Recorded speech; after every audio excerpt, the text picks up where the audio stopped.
A woman married the love of her life just hours before she died. No flowers. No guests. No wedding dress.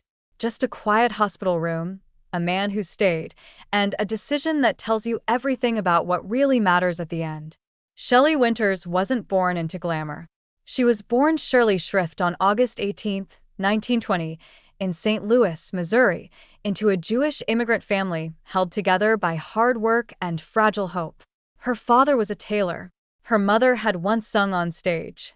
But when her father was convicted of burning down his own store for insurance money and sent to prison, something in that household broke quietly and permanently.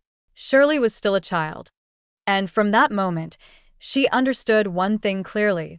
Security is an illusion, and the only person you can truly count on is yourself.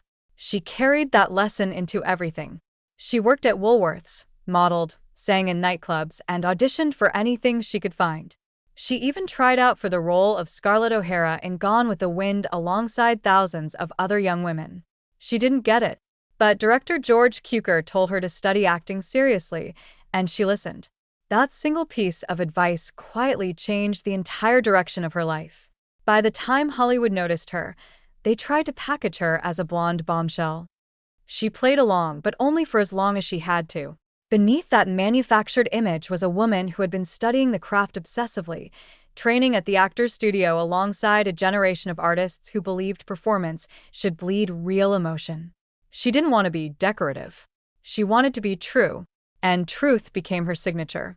In A Place in the Sun in 1951, she played Alice Tripp, a frightened factory worker clinging to a man already drifting away from her.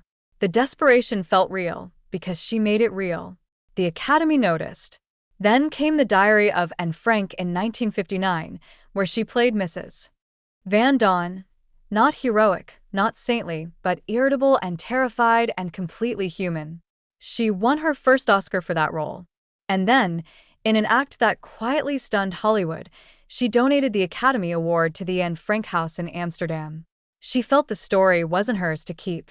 She won a second Oscar in 1966 for A Patch of Blue, 2 Academy Awards 6 years apart. Not for playing beautiful women, for playing broken ones.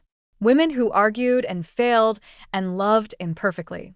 Women who looked like real people. 3 marriages, each one that ended. A daughter named Victoria, who grew up to become a psychiatrist and a writer.